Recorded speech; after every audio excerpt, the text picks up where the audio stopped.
140 se da por aprobada por no haber sido objeto de indicaciones, de observaciones. El acta de la sesión 141 se encuentra a disposición de las señoras y señores diputados. Nuestro secretario dará lectura a la cuenta. Gracias, señor presidente. Se da cuenta de los siguientes documentos que han llegado a nuestra comisión. Proyecto iniciado moción del diputado señor Rivas, que modifica la Ley General de Bancos para fomentar la asociación de los clientes bancarios para la defensa de sus intereses. Boletín 17.867-03. Oficio del ministro de Economía, señor Nicolás Grau, por el cual responde nuestro oficio de esta comisión sobre la conformación de una mesa técnica entre asesores legislativos de los señores diputados, de integrantes de esta comisión, con representantes del Ejecutivo respecto a los proyectos de aerolíneas.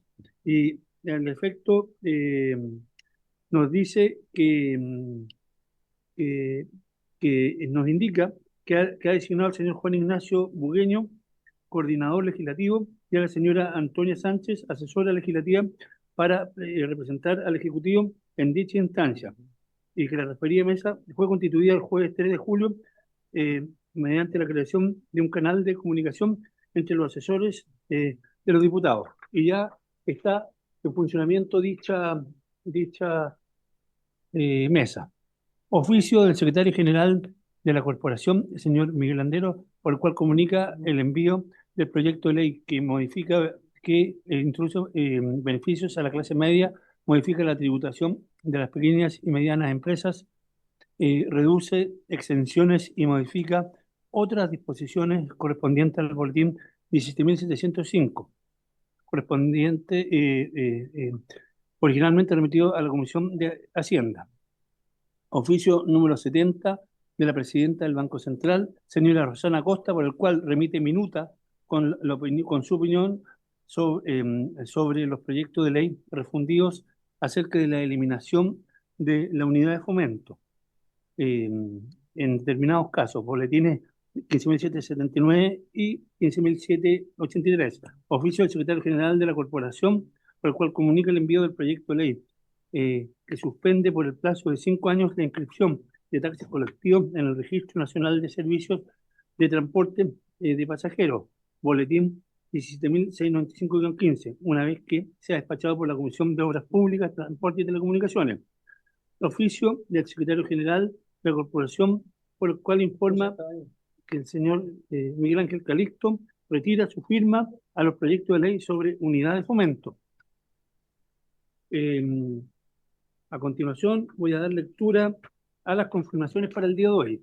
Confirman su asistencia a la sesión de hoy la superintendenta subrogante de Educación, señora Maggi Muñoz, quien asiste junto al jefe del Departamento Normativo, señor Nicolás Baeza. Confirma su asistencia al director nacional del director del Servicio Nacional del Consumidor, CERNAC, señor Andrés Herrera. El secretario general de la Junta de Aeronáutica Civil, señor Martín Maquena.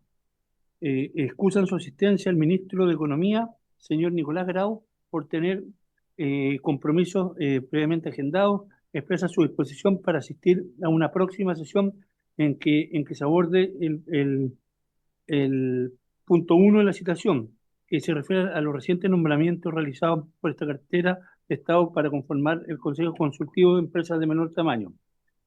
En cuanto al punto 2, el Ministerio de Economía adscribe a la opinión que dio el ministro de Hacienda en su momento en esta comisión sobre los proyectos de UEF. El superintendente de Salud, señor Víctor Torres, excusa su asistencia por compromiso adquirido con antelación. Reiteración de solicitud del vicepresidente de CONAPYME, señor, desea exponer ante la comisión su preocupación acerca de los recientes nombramientos realizados por el Ministerio de Economía para conformar el Consejo Consultivo de Empresas de Menor Tamaño. Correo electrónico del presidente del Instituto Chileno de Derecho Aeronáutico y Espacial, señor Jorge Frey, por el cual solicita exponer ante la comisión sobre los proyectos de aeronáutica y además integrar la mesa técnica que existe para el estudio de los mencionados proyectos. Correo electrónico del economista señor Álvaro Gallegos, por el que solicita exponer ante la Comisión sobre los proyectos de UF. Reemplazo para la sesión de hoy del diputado señor Roberto Arroyo al diputado señor Gonzalo de la Carrera. Pareo para la sesión de hoy del diputado señor Boris Barriaga y Eduardo Durán. Pareo para la sesión de hoy de los diputados señores Joaquín Lavín y Miguel Ángel Calixto. Esa es toda la cuenta, señor presidente. Gracias, estimado.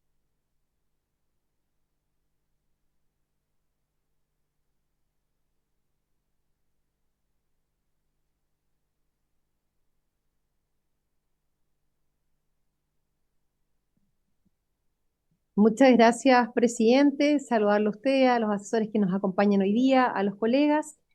Bueno, me preocupa mucho que el ministro Grau no haya podido venir hoy día. Yo creo que es muy relevante que nos pueda explicar por qué se generó este dime y direte con una de las asociaciones gremiales más importantes y representativas del país y que no están formando parte hoy día del Consejo Consultivo de Empresas de Menor Tamaño. ¿Ya? Yo espero que venga la próxima sesión. Sería interesante si usted puede hablar con el, por su intermedio, presidente, si usted puede hablar con el ministro o tal vez los asesores que están hoy día, llevarle el mensaje, que es importante que él venga a explicar acá el motivo. Y también tuve la posibilidad de hablar con don Héctor Sandoval, quien quiere venir también a exponer a la comisión. Así que dentro de la cuenta donde se mencionó que el ministro no venía hoy día, agregar estos dos puntos. Muchas gracias, presidente. Diputada Cid, quiero pedir el acuerdo con respecto a lo que menciona la diputada Cid para que el día 5 de agosto la sesión de ese día la enfoquemos puntualmente en este tema.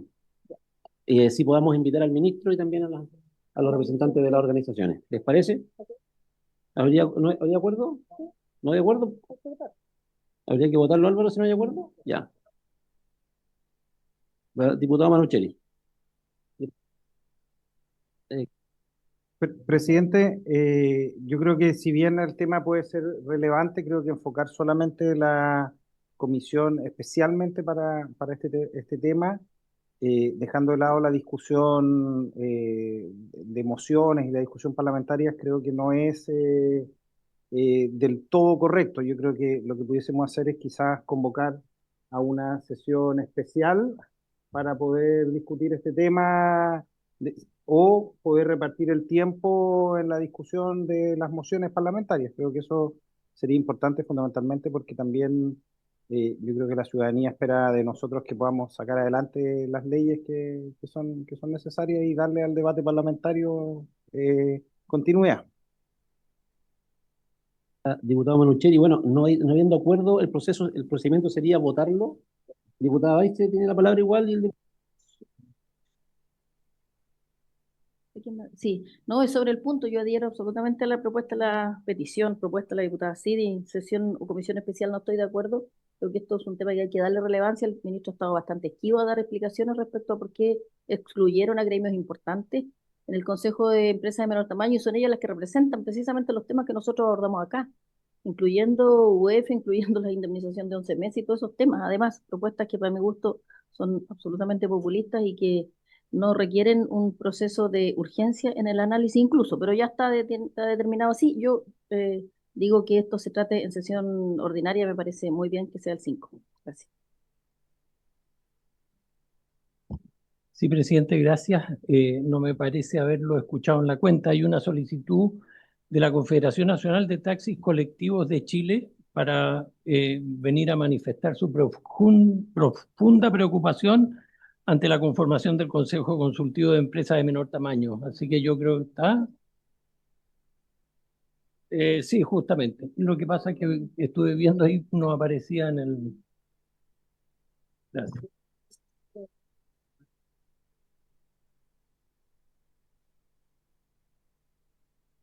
Sí, bien. Entonces, Álvaro, seguimos con el procedimiento entonces para aprobar o rechazar esta propuesta.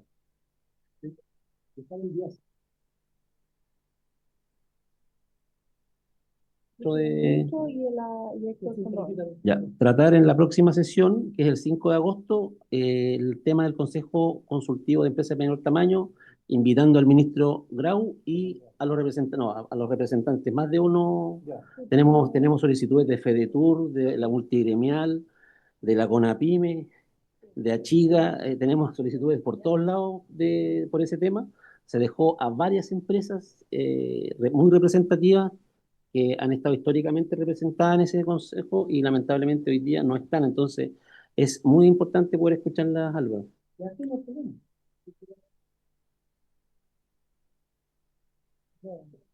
Pero tenemos que controlar que pasó. Si usted lo determina, presidente, si hay oposición a ello. Ya, bueno, vuelvo a preguntar, ¿habría acuerdo para tomar esta iniciativa? ¿Alguien en contra? ¿Ya no? Bien, acordado entonces.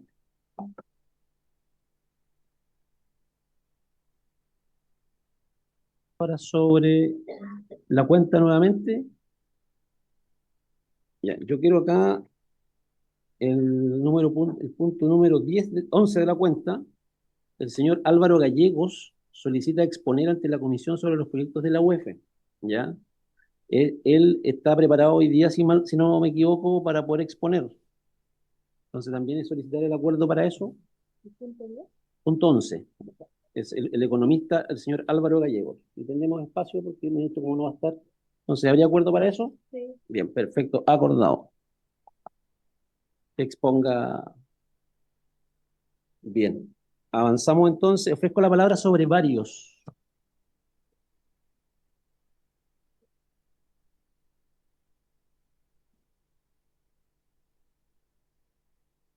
Sobre varios, no habiendo varios, avanzamos entonces a la orden del día. Ya que el ministro se excusó, vamos a pasar inmediatamente al punto 2 de la tabla, que es comenzar la discusión particular de los proyectos de ley refundidos, iniciados en mociones de varios diputados, que no voy a mencionar porque son muchos, pues son los boletines 15.779-03 y 15.787-03, que se encuentran en primer trámite constitucional y primero reglamentario y que tienen como materia modificar diversos cuerpos legales para eliminar la unidad de fomento como sistema de reajustabilidad en casos que indica. Y también normas sobre protección de los derechos de los consumidores para exigir que los contratos de prestación de servicios educacionales sean pactados en moneda nacional. En esta oportunidad tenemos invitados al director nacional del Servicio Nacional del Consumidor, don Andrés Herrera, quien asiste junto al secretario, al abogado, señor Renzo Impeliceri, y al jefe de gabinete, señor Alex Soto. Así también a la superintendente de educación, la señora Maggie Muñoz, quien asiste junto al jefe del departamento normativo, Nicolás Baeza. Ahora, ¿ya? Y también tendríamos que... ¿Quién está disponible en este momento? Que lo hagamos pasar, sí, están afuera. Sí, por favor, Juan Ignacio. Sí, es Cernac que pase.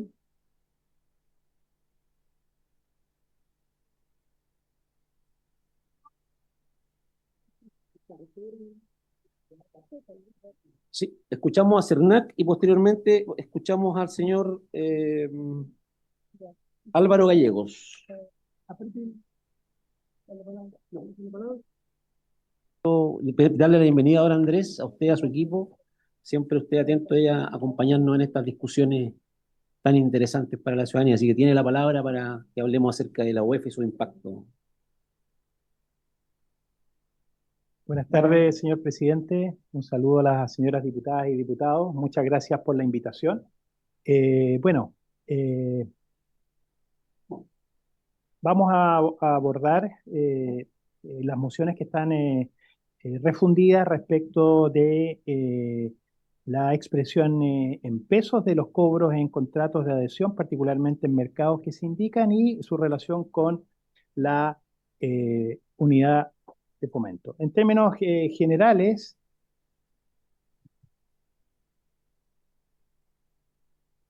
Disculpe, director. Sí. Muchas gracias, presidente. Lo que pasa es que yo quería solicitarle a usted y al equipo que nos acompaña en la comisión de poder tener estas presentaciones, yo sé que llegan a última hora, poder tenerlas en el computador para poder ir viéndolas nosotros también. También como las minutas y ese tipo de cosas, porque es interesante, ya que estamos evitando el papel, tener la presentación también que hacen los invitados. Eso quería. Disculpe, presidente, pero pedirlo. Gracias. Disculpe, directora. Gracias, diputada. Sí, tomamos nota de esto con la Secretaría y vamos a hacer todo lo posible para que eso pueda hacer. Don Andrés, por favor. Bueno, por su intermedio, señor presidente, sintetizar un poco lo que son estas mociones, ya se ha abordado en anteriores sesiones, que tiene que ver con fundamentalmente la expresión en pesos en contratos vinculados a la vivienda, contratos de arrendamiento, créditos hipotecarios, salud previsional y contratos educacionales, entendiendo que el fundamento último, con el cual evidentemente sensibilizamos, tiene que ver con el precio de los contratos fijados en UF, reajustados diariamente conforme a esta unidad fijada por el Banco Central, lo que no ocurre respecto de los ingresos de los consumidores, lo que evidentemente significa asumir por parte de estos el costo, el aumento del costo de la vida, y por otro lado que podrían eventualmente el pacto en unidades de fomento constituir cláusulas abusivas o abusos de los proveedores en ese ámbito. Lo primero es, evidentemente, esto tiene una amplitud desde el punto de vista de sus aspectos a considerar, no solo por los múltiples sectores que abarca, particularmente aquellos contratos masivos a través de contratos de adhesión, sino que también en sectores muy sensibles para la comunidad, para los consumidores, como la educación, salud, vivienda, pero también, y es lo que vamos a comentar más adelante, también tiene un impacto en las relaciones entre privados respecto de aquello que no está regulado expresamente por la ley del consumidor. Y por supuesto, respecto a los efectos de política pública, económicos, nos remitimos a lo que señaló el señor ministro de Hacienda respecto de esto. Lo importante es, creemos, abordar de una perspectiva amplia, multidisciplinar, y al mismo tiempo despejar algunas dudas que se han planteado en la discusión de este proyecto desde el punto de vista de la perspectiva del consumidor. Evidentemente que la indexación como mecanismo de reajustabilidad estuvo orientado fundamentalmente a hacer frente a los riesgos de la inflación en operaciones de crédito de dinero de largo plazo. Sin embargo, evidentemente que el uso extendido de la UF es un hecho y que se ha definido en todo tipo de contratos, contratos entre privados, pero también contratos de adhesión en que hay una relación de consumo, reajustabilidades diarios. Y eso pasa por distintos mercados, incluso más allá de aquellos que están abordados en las mociones parlamentarias. Pero aquí, desde el punto de vista de la perspectiva del consumidor, sería muy importante distinguir primero entre el precio y el proceso de fijación de un precio, en particular por la prestación de un servicio o el otorgamiento de determinados productos o bienes, sobre todo servicios, de la unidad o mecanismo de reajuste que resulte aplicable. En el caso de la UF, con una operación aritmética muy simple es posible determinar por una parte el precio y al mismo tiempo el mecanismo de indexación porque están integrados en una única unidad. Ahora bien, es importante previamente también, definido aquello en relación con precios y mecanismos de indexación, definir que obviamente el CERNAC y su ámbito de acción y el ámbito de acción de la ley se limita a las relaciones de consumo.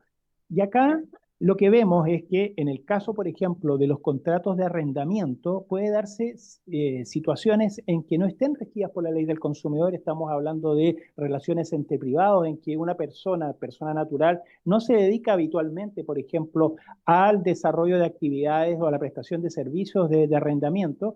Y por otro lado, estemos en presencia de simples relaciones de derecho común que estén regidas por la ley, en este caso 18.101, pero no regidas por la ley del consumidor, razón por la cual están fuera del ámbito de acción. Y por otro lado, en el caso de las prestaciones de salud previsional, el artículo 2F de la ley del consumidor saca del ámbito de acción de la ley todo lo que tiene que ver con el financiamiento, por ejemplo, en la naturaleza de las prestaciones de salud quedan sujetas a otro régimen especial, sin perjuicio de que el régimen de información, el régimen contractual en general, o la aplicación relativa, por ejemplo, a la publicidad, quedan regidas por la ley del consumidor. Es decir, aquí hay ámbitos de aplicación directa de la ley del consumidor y ámbitos de aplicación supletoria dependiendo de la naturaleza. Y algunos casos en que derechamente la ley del consumidor no se aplica. Y eso está dicho ahí. Por ejemplo, resulta expresamente aplicable la ley del consumidor respecto del otorgamiento de créditos hipotecarios y los arriendos celebrados entre proveedores habituales y un consumidor. Por ejemplo, una empresa que se dedique exclusivamente o más bien habitualmente, al arriendo de propiedades, por ejemplo, de multifamily, que sea propiedad de una determinada empresa, es un proveedor porque se dedica habitualmente a aquello y cobra por eso un precio tarifa. Por lo tanto, estarían sujetos a todas las disposiciones de la ley del consumidor. Pero en el caso, como decía, de contratos de salud provisional, hay algunas exclusiones. Nosotros entendemos que desde el punto de vista contractual, o sea, el régimen de contratos de adhesión, el régimen de control de abusividad de esas cláusulas, publicidad, información, sí se rigen por la ley del consumidor de manera supletoria. Y en el caso de prestación de servicios educacionales, tenemos ahí una ley general de educación que tiene la naturaleza de ser una ley especial y también complementariamente se rigen por la ley del consumidor en aspectos contractuales. Dicho lo anterior, presidente, por su intermedio, decir que en lo que tiene que ver con los mecanismos de indexación propiamente tal o de reajustabilidad en materia de contratos, no hay una regulación sistémica en la ley del consumidor. Lo que sí se establecen son normas en torno a la publicidad o información del precio de bienes o servicios y en algunos casos de manera específica, por ejemplo, respecto de los contratos de servicios financieros o servicios vinculados a seguros, sí está expresamente regulada la posibilidad de los mecanismos de reajustabilidad. Esto evidentemente no supone necesariamente que esté impedido o prohibido un proveedor de expresar en el fondo el mecanismo de reajustabilidad. Y por lo tanto, entendemos que eso es posible, además de que existen algunos deberes de información contractual aplicables en materia de precio y de reajustabilidad. Dicho eso, presidente, es muy importante decir que actualmente en el artículo 17A de la ley, en todo lo que tiene que ver con contratos de adhesión regidos por la ley del consumidor, está la obligación de los proveedores de informar de manera clara y de manera comprensible, no solo en este caso información del precio, sino que este tiene que estar expresado en moneda de curso legal. Sin perjuicio, dice la ley, que adicionalmente es posible establecer unidades de reajustabilidad o unidades monetarias alternativas para que el consumidor pueda, digamos, comprender fácilmente, de manera comprobable, cómo se determina el precio y su mecanismo de reajustabilidad. En otras palabras, de manera clara y explícita, todos los contratos de adhesión, entre ellos, por ejemplo, los contratos educacionales cuando corresponda, los contratos financieros cuando corresponda, la obligación de expresar el precio en moneda de curso legal, eso ya existe en la ley, está en la ley. Y lo que permite la ley, en una interpretación amplia en un sentido pro consumidor, es que se pueden establecer adicionalmente otros elementos que permitan identificar el precio en otras unidades reajustables, entre ellas eventualmente la unidad de fomento, en la medida que sea en términos simples y comprensibles para el consumidor. En otras palabras, y lo que vamos también a proponer a esta honorable comisión, si así lo tiene a bien, es poder eventualmente profundizar en torno a lo que establece el artículo tanto 17 como 17A respecto de todo lo que tiene que ver con los regímenes de información en los contratos de adhesión, entre ellos el precio. Al mismo tiempo, decir que en materia financiera en particular, y particularmente con ocasión de la reforma que partió con la ley 20.555 del año 2012, se han ido regulando algunas materias específicas, entre ellos los mecanismos de reajuste. Y esos mecanismos de reajuste no solo están en la ley expresamente dispuestos, particularmente en lo que tiene que ver con el artículo 17b de la ley, en su inciso final, sino que también hay un conjunto de reglamentos, sea en materia de información al consumidor, en materia de tarjeta de crédito, crédito hipotecario y crédito de consumos, en que expresamente se permite a los proveedores de esos mercados, financieros sobre todo, establecer mecanismos de reajuste que pueden ser obviamente establecidos contractualmente.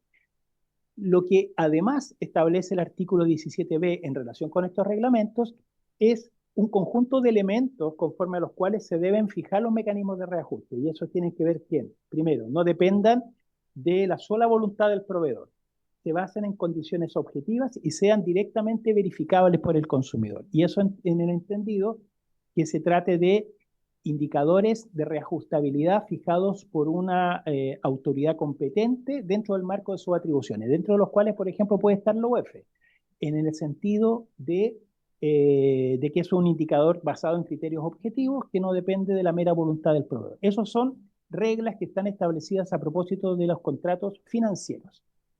Y yo decía originalmente, presidente, por su intermedio, que no hay una regulación sistémica respecto de todos los contratos de adhesión, particularmente de los contratos financieros en el artículo 17b y siguientes.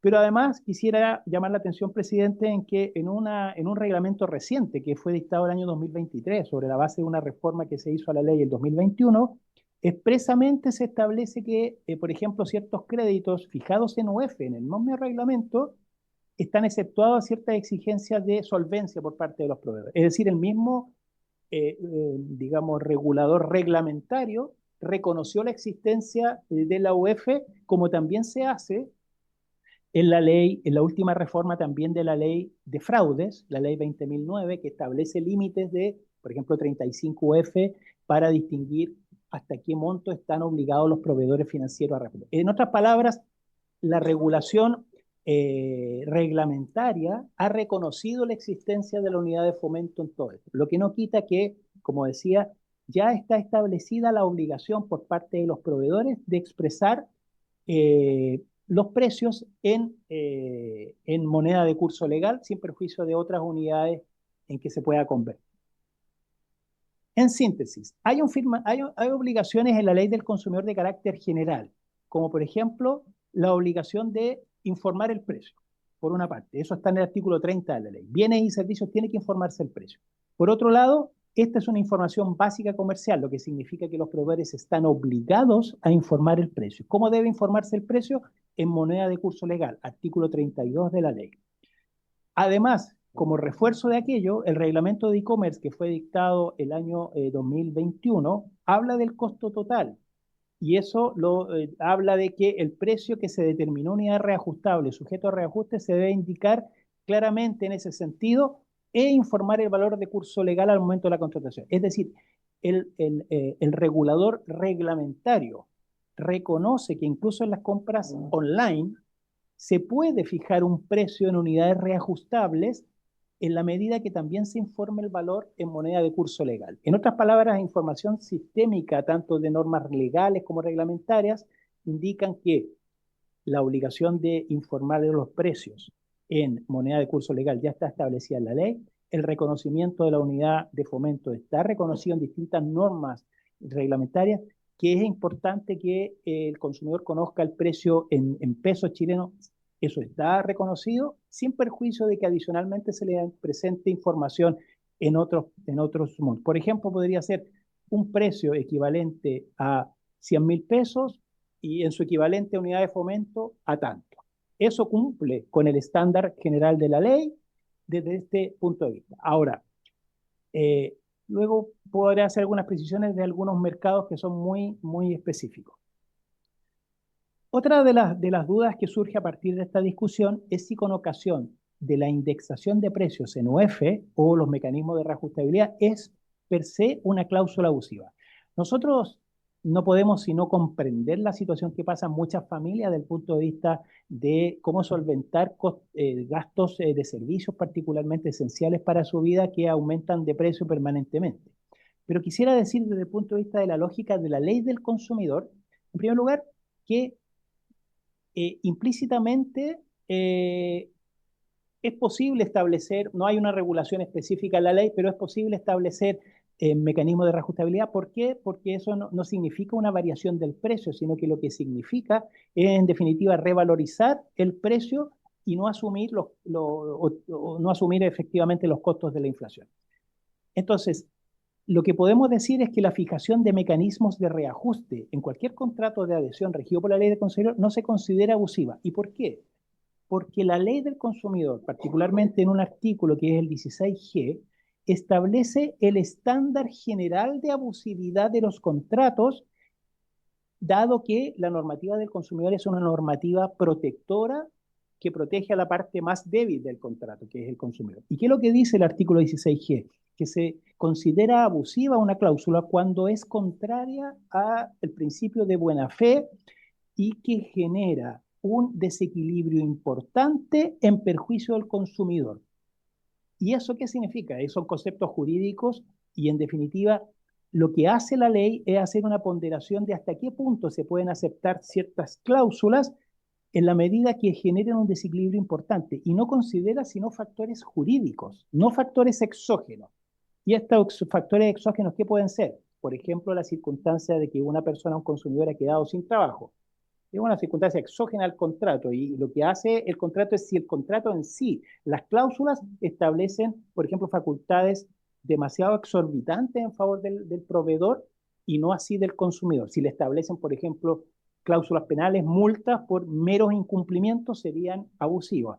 Pero cuando no hay un desequilibrio importante, como no lo sería fijar un precio y un mecanismo de reajustabilidad basado en criterios objetivos, entendemos que no existe, que no se rompe la barrera de la buena fe contractual y al mismo tiempo no existe un desequilibrio importante en perjuicio al consumidor. Es más, algunas situaciones podrían ceder en beneficio más bien del consumidor en un largo plazo. Entonces, ese es el estándar que fija la ley del punto de vista de saber si hay una cláusula abusiva o no. Otra cosa distinta, por supuesto, es alterar unilateralmente el precio por parte del consumidor, perdón, del proveedor en un contrato vigente. Si yo, servicio educacional, una universidad, cambio el contrato en medio de un año de manera unilateral, no estoy cambiando el mecanismo de reajustabilidad, estoy cambiando el precio base y eso no se puede hacer. Eso es una cláusula abusiva a la luz de la ley. Pero si yo mantengo un precio y le aplico un mecanismo de reajustabilidad basado en criterios objetivos verificables por el consumidor, eso per se no es abusivo en esta lógica. Entonces, por eso decía, presidente, por su intermedio, distinguir lo que es el precio, cómo se fija el precio y lo que es el mecanismo de indexación asociado a ese precio.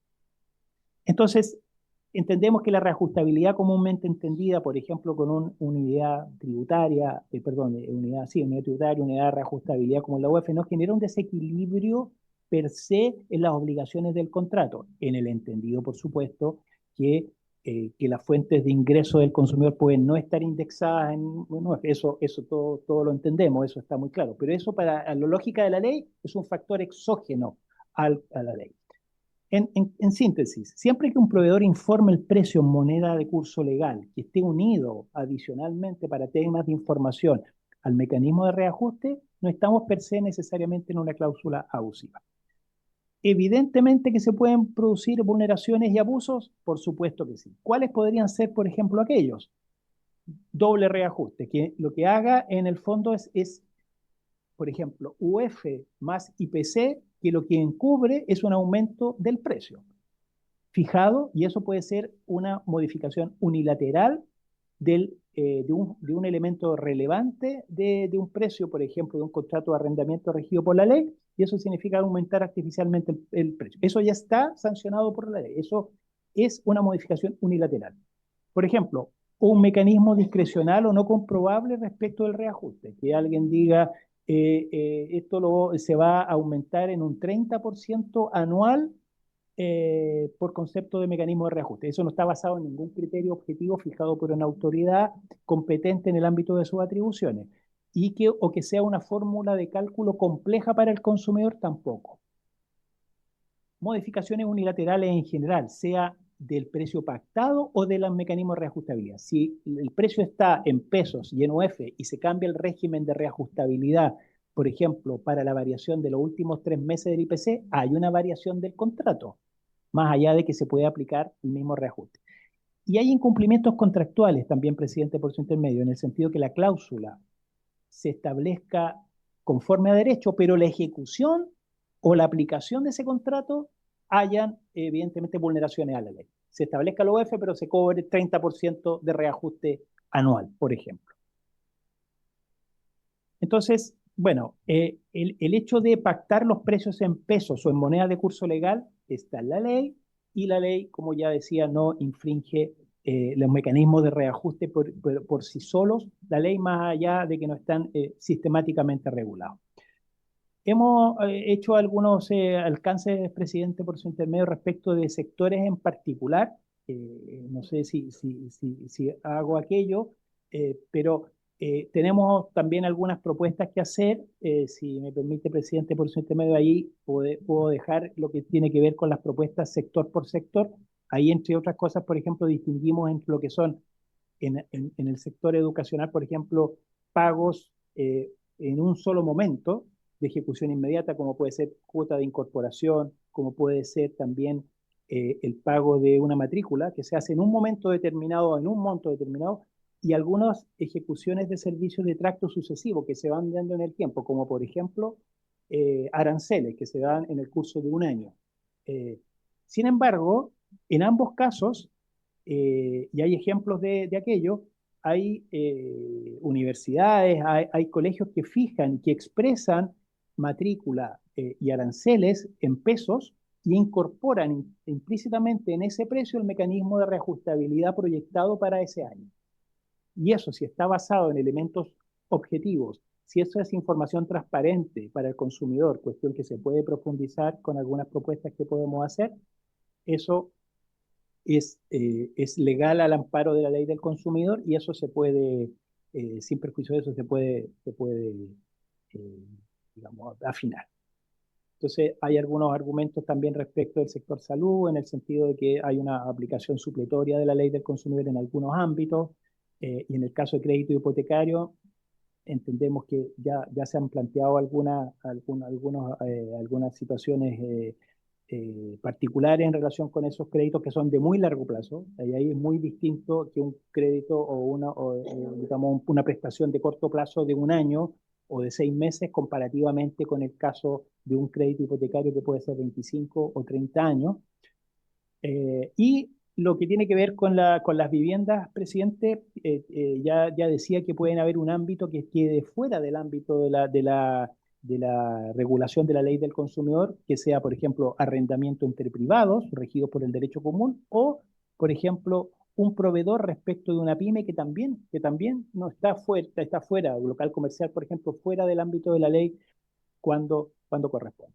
Posibles propuestas, presidente, por su intermedio. En primer lugar, decir que, como yo lo comentaba antes, los artículos 17 y 17A de la ley establecen normas generales en materia de contratos de adhesión.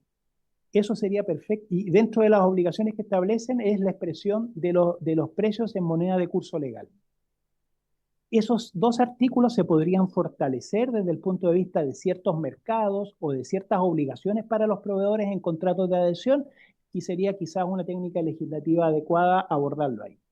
Y luego, desde el punto de vista de, por ejemplo, los mercados educacional, mercado de salud, cuando corresponda, o de la vivienda, la técnica legislativa que se puede seguir es continuar lo que se hizo respecto de servicios financieros de seguro, que tienen una regulación explícita en la ley de los artículos 17b a 17n, y ahí se contienen obligaciones de información detallada, informaciones de transparencia y otras obligaciones que tienen los proveedores financieros para los efectos de que todas las comisiones, cargos, por ejemplo, tasas que cobren sean transparentes para el consumidor. En esa misma línea se podría hacer, por ejemplo, alguna profundización respecto del mercado educacional, por ejemplo, del mercado de la vivienda cuando corresponde, estableciendo obligaciones más estrictas para los proveedores respecto de cómo se determina el precio, cómo se expresan los mecanismos de reajustabilidad, cómo es posible, por ejemplo, ofrecer opciones al consumidor de una reajustabilidad diaria como la UF a una reajustabilidad en una frecuencia distinta. Todo eso se puede eventualmente abordar en la lógica de la ley, como también que el consumidor no solo se informe, sino que consienta de manera detallada cuál es el mecanismo de reajuste aplicable. Todas esas normas no están en la ley, están reguladas de manera muy general. Es decir, si me permite, presidente, es posible, a nuestro juicio, poder avanzar, por ejemplo, en ciertas obligaciones específicas del proveedor, habiendo despejado, creemos, lo que tiene que ver con la expresión, como digo, en moneda de curso legal de los contratos de adhesión regidos por la ley, que está la obligación, más allá de que el uso de la UEF en particular se ha extendido más allá de, el objetivo originalmente fijado por el legislador para ello. Muchas gracias, presidente. Gracias, director. Ofrezco la palabra, diputadas, diputados, diputada Baise. Sí. Gracias, presidente. Bueno, este proyecto que yo he manifestado mi oposición y que ha sido calificado como populista y que significaría un terremoto, así lo dijo el propio ministro de Hacienda, miembro del Partido Socialista, que además son los mocionantes de este proyecto, parece por lo menos raro, en donde nuevamente vemos las pugnas al interior de la propia coalición gobernante lanzando proyectos que a mí me parece que son absolutamente populistas. Y como bien lo ha dicho acá el director del CERNAC, no aporta nada a la protección de los consumidores porque no es necesario eliminar la UEF para corregir algunas situaciones que pudiesen ser abusivas. Ya lo dijo, cuando hay interés sobre o IPC sobre la UEF, porque esto ya está indexado. Y aquí me parece que hay que ver más allá, hay que ver lo que ocurre en la economía. Y precisamente, y dicho por el propio ministro Marcel, este presenta un riesgo relevante para el régimen financiero chileno, porque la unidad de fomento es uno de los pilares que ha permitido que el sistema económico funcione con menores niveles de incertidumbre frente a fenómenos inflacionarios.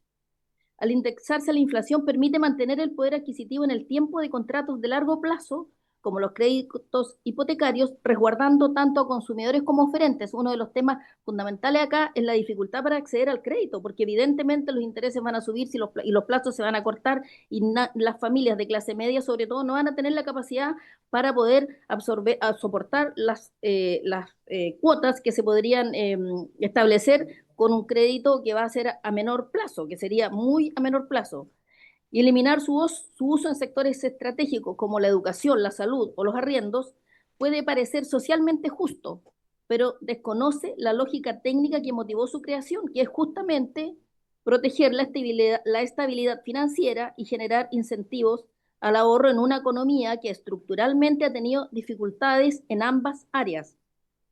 Estos proyectos, en los términos que se pone a llevar a cabo, generan sin ninguna duda efectos negativos para el mercado financiero, es decir, para la economía, que es lo principal base para desarrollar un país, que es erosionar la capacidad de los actores privados para diseñar contratos financieramente sostenibles, poner en riesgo la solidez de instrumentos de inversión y financiamiento de largo plazo, ya lo dije, como los créditos hipotecarios en UEF, que hoy representan el 87% del total de los créditos para la vivienda en Chile. Generar una distorsión en el sistema de precios relativos al obligar por ley a contratar en pesos en contextos donde la UEF brinda una protección eficiente contra la inflación, debilitando la estabilidad de precios y pudiendo llevar a una menor oferta de servicios, especialmente en el ámbito privado. Y por último, a mí me parece que esto responde a una lógica de control de precios por la vía legislativa, lo que representa un retorno a una visión intervencionista que la experiencia chilena desde los años 70 en adelante ha superado con éxito. Esto francamente sería un retroceso y no me parece un proyecto que sea lo que Chile necesita, menos ahora que nunca. Gracias, presidente. Bien, gracias a la diputada Baise. Don Andrés, le queremos agradecer por su presentación. Sabemos que siempre está disponible. Apriete el micrófono, diputado Winter, si quiere pedir la palabra. Lo mismo la diputada Baise. Aprieten el micrófono y queda para explicarles. Se aprieta el micrófono y queda marcado.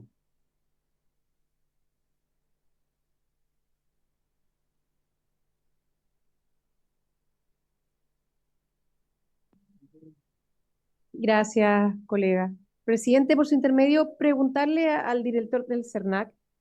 Bueno, primero plantear claramente que yo estoy totalmente contra este proyecto. Creo que el problema es la inflación, no la UEF. La UEF en el fondo es el mecanismo que tenemos para indexar la variación de precios y en el fondo cambiar esto por reajuste de acuerdo al IPC o hacerlo en pesos asociado a tasas de interés va a generar más gasto y un alza en los valores para la gente que más lo necesita hoy día. Pero mi pregunta es bastante técnica al director del CERNAC por su intermedio, presidente. Acá se refunden dos temas, pero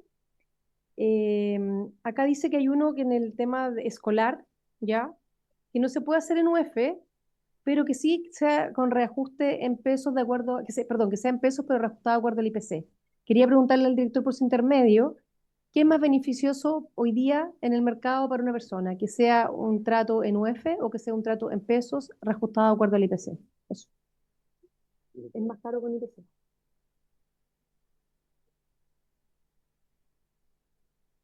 Muchas gracias, presidente, por su intermedio. Bueno, evidentemente que existe una variabilidad de opciones que pudieran eventualmente escoger los consumidores. Evidentemente que la unidad de fomento también está basada en la variación del IPC.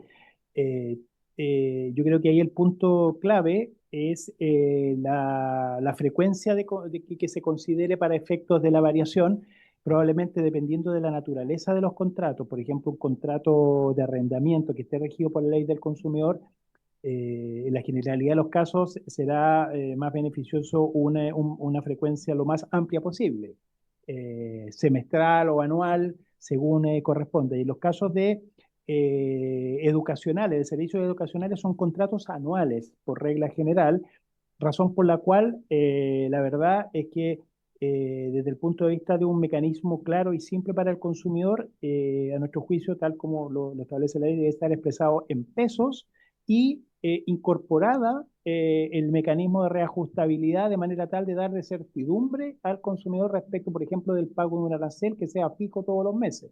Y eso significa haber incorporado el mecanismo de reajustabilidad, obviamente basado en criterios objetivos, definidos por la ley, y eso evidentemente repugna un poco con la modalidad de la UEF, porque la modalidad de la UEF va cambiando diariamente. Pero si, por ejemplo, la proyección del IPC para ese año, no sé, es de 3,5%, y eso se incorpora en cada una de las cuotas y se deja una cuota fija, o sea, no veo cómo no sea posible. De hecho, universidades públicas así lo hacen.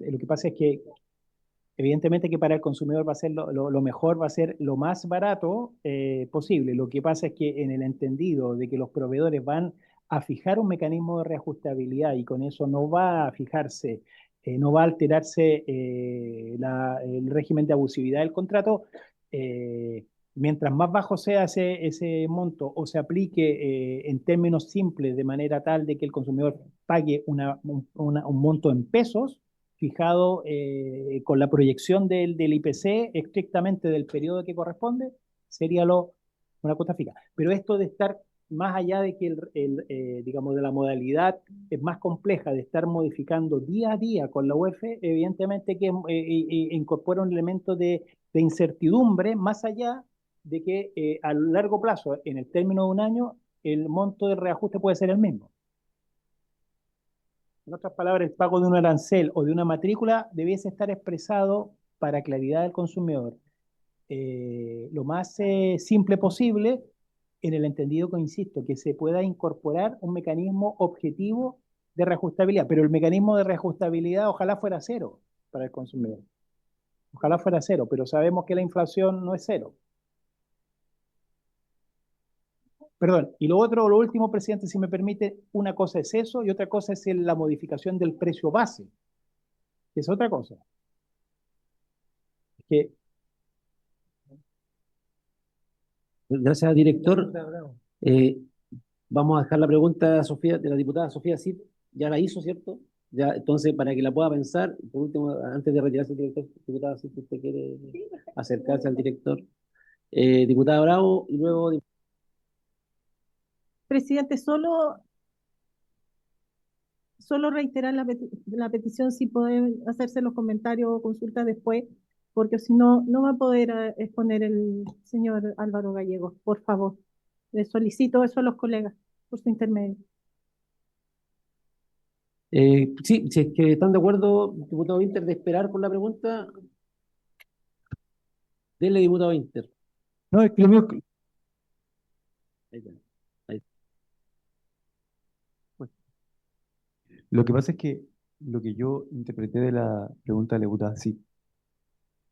No sé si lo interpreté bien, pero es que la pregunta, que no tiene por qué saber el director del CERNAC en todo caso la respuesta, pero que es una pregunta fundamental, que es, en un año concreto, por ejemplo, en 2024, si dos personas pactaron lo mismo, una en UF y la otra en peso, ¿cuál de las dos pagó más a final de año? O en un curso de 3 años, pongámosle. Y creo que esa pregunta, cuya respuesta yo no tengo y que no tiene por qué saber el director del CERNAC, sí me parece que debiese ser una pregunta que tendríamos que encontrarle respuesta en lo sucesivo. Gracias, diputado Winter. Una muy buena aclaración. Vamos a darle el espacio, antes de que se retire el director, si quieren conversar ahora, no hay problema, al señor Álvaro Gallegos, para que también pueda exponer en el tiempo que disponga en este momento.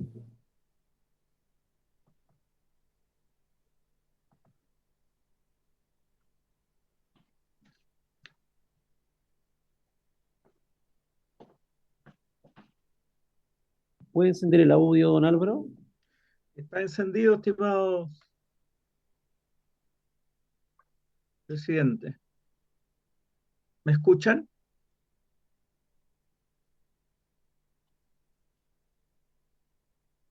Por favor, agradeceré si me confirman que me escuchan. Se le escucha, le pedimos silencio, diputadas, diputados, para poder escuchar con mejor atención. Señor Álvaro. Muchas gracias por la invitación, señor presidente. Un saludo a los honorables asistentes y demás autoridades que estén en esta mesa. Quisiera partir señalando que la unidad de fomento es un índice que está reflejando la inflación y que se utiliza como una fórmula de indexación. La indexación es un esquema necesario en economías de alta inflación como nosotros tuvimos lamentablemente que sufrir. Ahora bien, cuando tenemos niveles de inflación más bajos, la indexación vía UF que es en base diaria puede resultar innecesaria.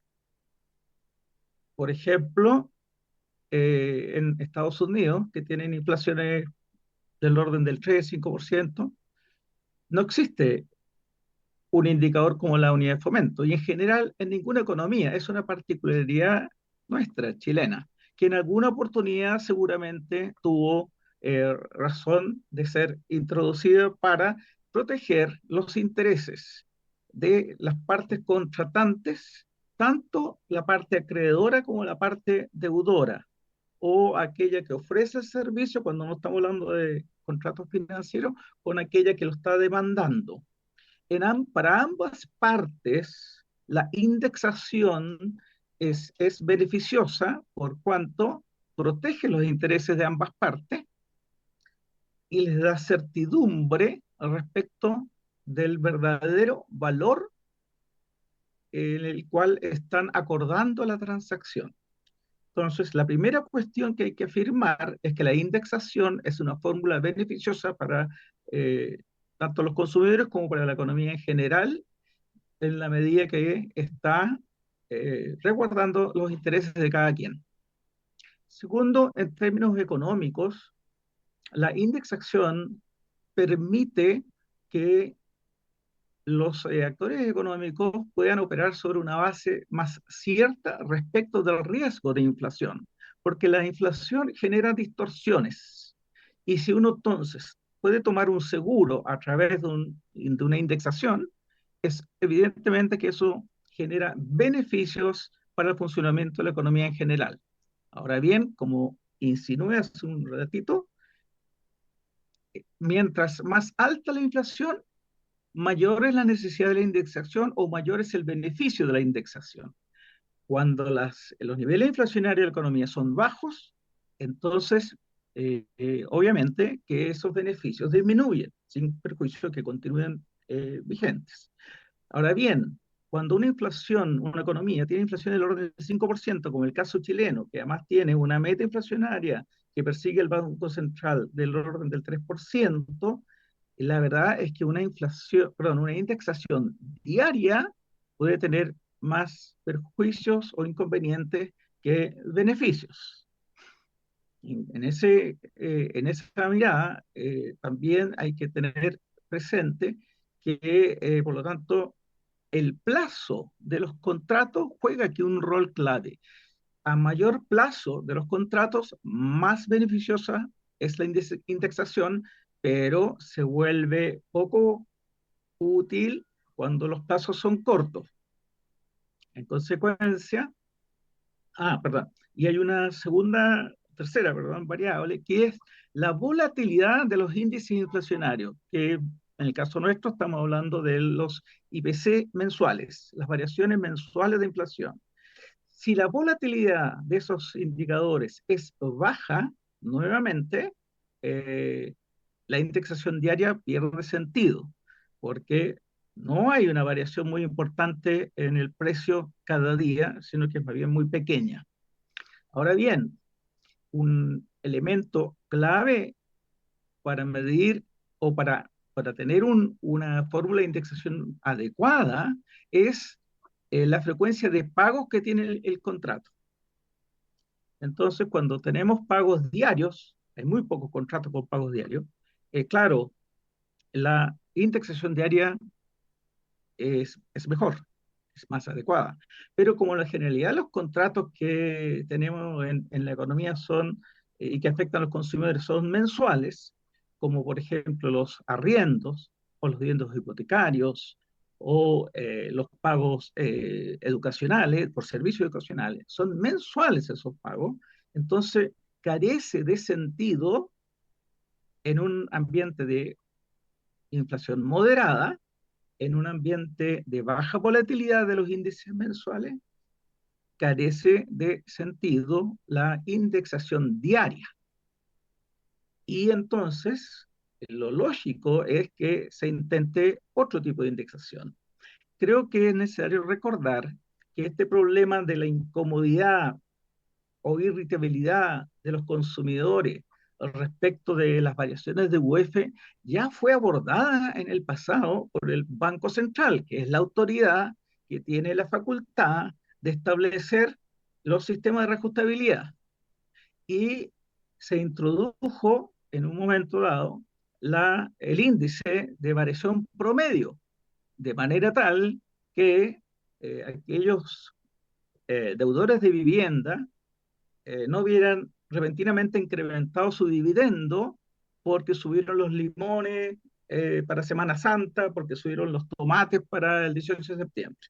Entonces, ante esa situación de incomodidad de los consumidores, el Banco Central tuvo la habilidad y la inteligencia de introducir el sistema de índice de valor promedio, que lo que hacía era suavizar esas variaciones y en consecuencia reducir la incomodidad del consumidor, que no se veía enfrentado a variaciones muy bruscas en el pago que tenía que hacer en cada mes. De esta manera, desde el punto de vista de la economía, uno tiene que siempre pensar en cómo utilizar un instrumento de la manera que sea más adecuado para la situación de la economía y en particular de la inflación en este caso. En consecuencia, nos parece que el uso de la UF que se expandió prácticamente a todos los contratos ha sido excesiva. Ha sido excesiva porque es innecesario que exista una indexación diaria que, repito, es una particularidad chilena. Es una cosa que es solo de esta economía y de estas normativas. De hecho, incluso en el caso de las representaciones de la situación financiera de las empresas, ligadas a los estados financieros y balance, la UF hoy día casi no juega ningún rol. Se utilizan normas distintas de base mensual. Lo mismo para las reglas o sea, no solo para las reglas contables, sino también para las reglas tributarias. Prácticamente no hay reglas tributarias basadas en la indexación diaria de la UEF, sino que son más bien son mensuales. Y en último término también anuales respecto de la revalorización del capital propio, por ejemplo. En el caso de una compra o venta de activos, para determinar la renta tributable, ya no se necesita especificar el día preciso de la venta y de la compra. Basta indicar el mes. Es decir, desde ese punto de vista, las reglas se han adaptado a una situación de mayor estabilidad. Por eso es que en el caso de los arriendos, por ejemplo, hoy día no tiene mucho sentido aplicar indexación diaria. Basta para proteger los intereses de ambas partes de los contratos una indexación mensual o incluso, como se acostumbra, por reajustes trimestrales o cuatrimestrales. No hay ninguna cosa que es, o sea, exigir una indexación diaria para el pago, para los pagos comprometidos en esos contratos, eh, tienen más perjuicios que beneficios porque incomoda mucho a un obligado que normalmente sus ingresos no están reajustados por la misma fórmula diaria, sino que más bien son ingresos en pesos y que se reajustan de acuerdo a contratos salariales que tienen otras reglas mucho más de un ciclo más amplio de reajuste. Por lo tanto, también respecto de los créditos hipotecarios, si bien específicamente este proyecto no los incorpora o los deja fuera de esta eliminación de la UEF, los créditos hipotecarios también pueden funcionar tranquilamente con una indexación de base mensual. Hay que recordar que cuando el Banco Central introdujo el índice de valor promedio, el IVP, la banca se adaptó sin mayor problema y comenzó a otorgar créditos con esa indexación, con IVP. Y para no tener riesgos financieros por descalce de activos y pasivos, entonces la banca también comenzó a emitir bonos expresados en IVP. Y las inversionistas institucionales, que son los demandantes de esos bonos, tampoco tuvieron problema en incorporar esos bonos a la cartera. Por lo tanto, la adaptabilidad del sistema financiero a estos cambios, yo creo que ya está probada. Tiene capacidad de adaptarse a los cambios, lo cual obviamente que favorece el buen funcionamiento del mercado. De esta manera, en un ambiente como el que describí, de bajas inflaciones, de baja volatilidad de los índices mensuales, no veo no veo ningún dramatismo en transitar desde un sistema de indexación diaria a un sistema de indexación mensual, como podría ser a través de la UTM, que es un indicador que existe, se utiliza, está probado, no se vislumbra que pueda generar dificultades a ninguna de las partes y cumple con el rol eh, esencial de la indexación, que es la de reducir el costo de las transacciones por una parte, de entregar certeza a los contratantes y lo que tal vez es más importante en el ámbito financiero, reducir el costo de la prima del seguro de inflación. Porque si todos estamos trabajando sobre una moneda indexada, que sería el IVP, entonces el riesgo inflacionario desaparece de esos contratos. Nadie está proponiendo, o sea, el proyecto tampoco está proponiendo que desaparezca la indexación. Eso sí sería un problema, porque el acreedor, digamos, por ejemplo, un banco en un mutuo hipotecario, tendría que protegerse cargando al mutuo una tasa de interés nominal probablemente mayor a la que razonablemente se podría pactar previendo previendo volatilidades en la inflación hacia arriba que podrían perjudicar en este caso, al banco acreedor que está otorgando un crédito a muy largo plazo. Y por lo tanto, sin duda que el plazo aquí, como ya he dicho, es muy relevante en las operaciones de largo plazo. Siempre tiene que haber un sistema de indexación.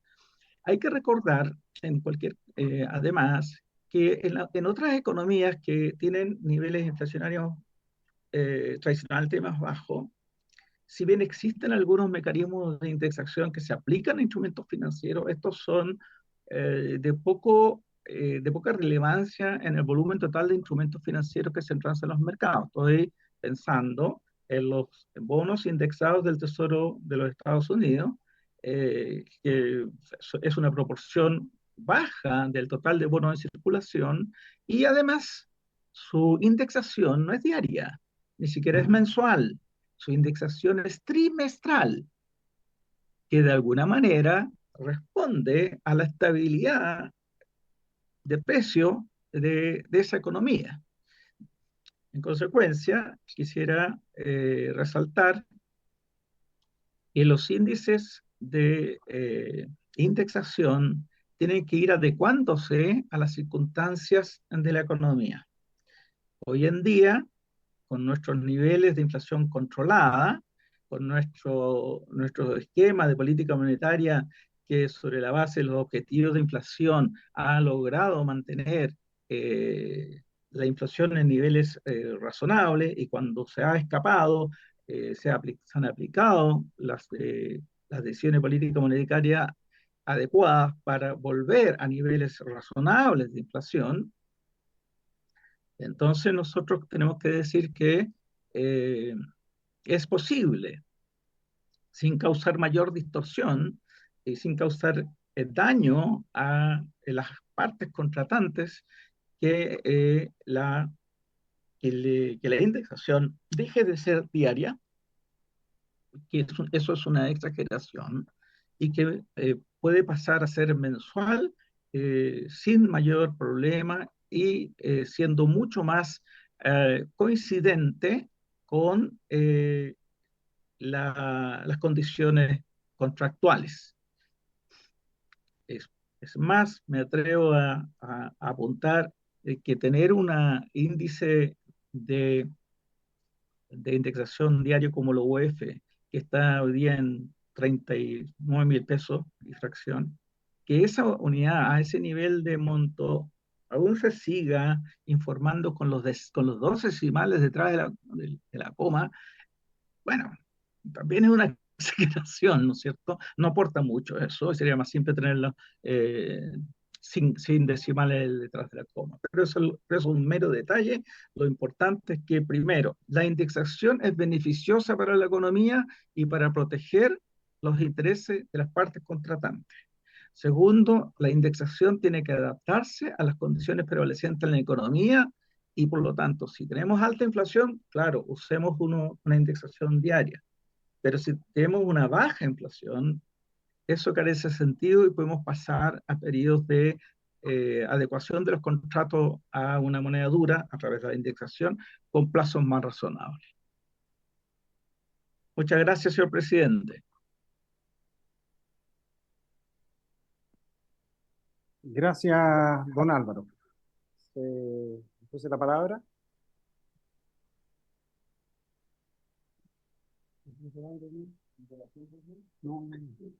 No. Sí, yo.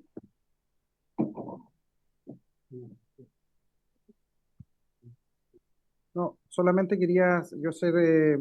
¿Nadie quiere solicitar la palabra? No, presidente, muchas gracias, don Álvaro. Solamente yo quería hacer un comentario. Yo creo que la verdad es que es bueno cuando en este país se discuten sobre temas que de alguna u otra manera afectan a la gente. Ya llegó el presidente, va a terminar, vamos a entregar al... Y yo creo que este proyecto parte de una pregunta que pareciera que es muy simple, pero que tiene una verdadera trascendencia para la gente, que es finalmente quién es el que asume el riesgo de la inflación. Este proyecto no pretende eliminar la UEF, como algunos han tratado de instalar. Yo veo lleno de periodistas que me llaman por teléfono y dicen, oye, el proyecto de eliminar la UEF, inclusive hay gente que comenta el proyecto legislativamente, el proyecto de eliminar la UEF, y el proyecto jamás ha sido eliminar la UEF. El proyecto siempre ha sido el poder restringir la UEF fundamentalmente en sus usos cotidianos, porque en este espacio donde se ha generado la mayor distorsión en salud, en educación, en arriendos, que se están reajustando día a día, pero los ingresos de las personas no se reajustan día a día como se reajusta la UEF. Y esto nosotros lo hemos graficado en una frase que a la gente le hace mucho sentido, que es a las familias le pagan en pesos, pero le cobran en UEF. Y esto significa que cuando sube la inflación, finalmente el riesgo completo de la inflación lo paga la gente.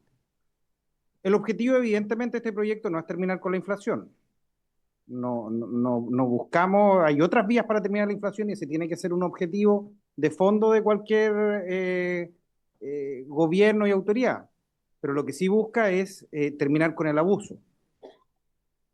Yo quiero citar lo que ha dicho el Consejo Fiscal Autónomo.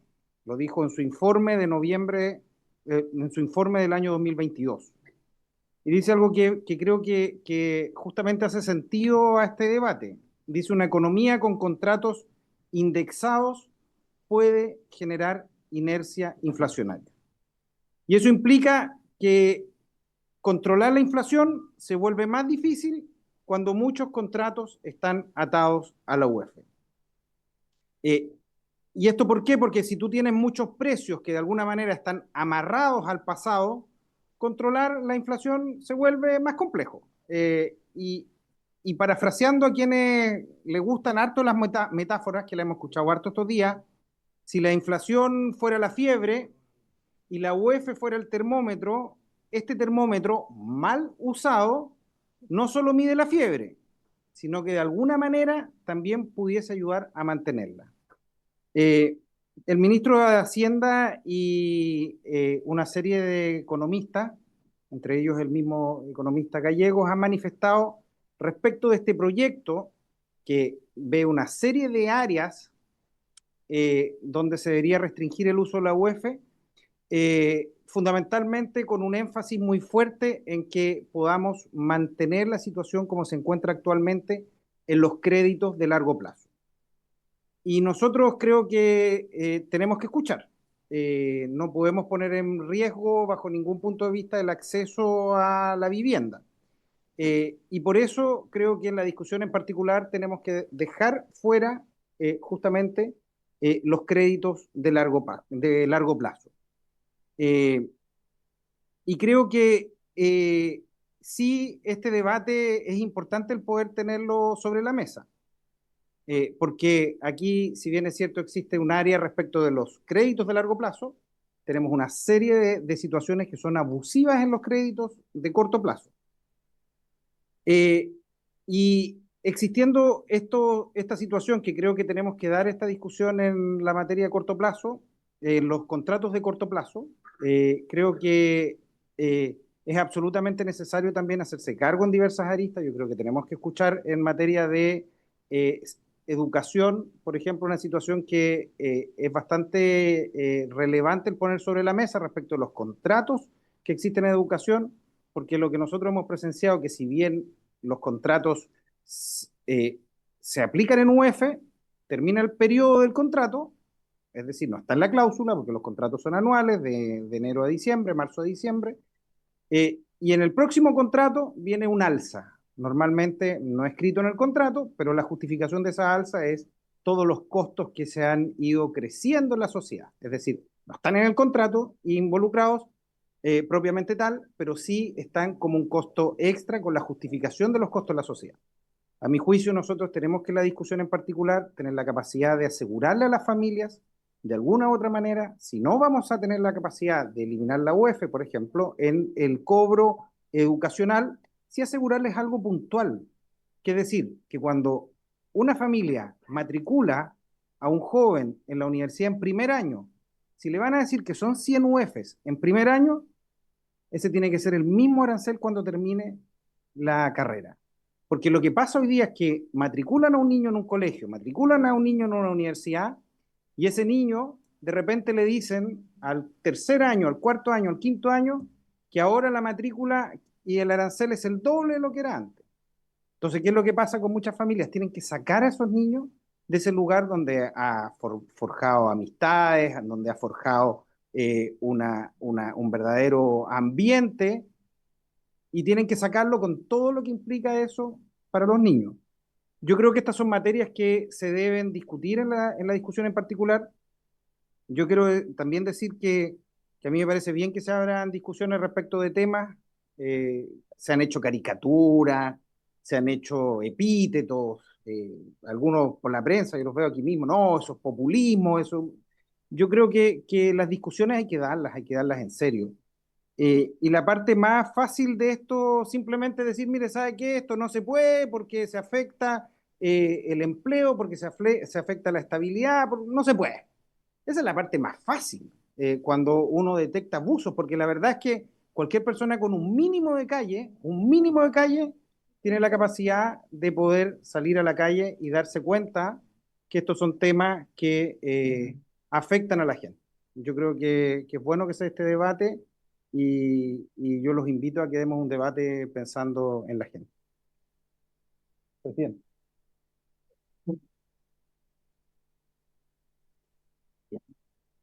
Le damos gracias a don Álvaro por su participación. Le vamos a pedir a la superintendenta ¿dónde está? De Educación Subrogante, la señora Margie Muñoz. Bienvenida, señora Margie. ¿Está bien dicho, cierto, Margie? Perfecto. Quien asiste junto a al jefe del departamento, el señor Nicolás Baeza. Bienvenido, Nicolás. Le damos la palabra.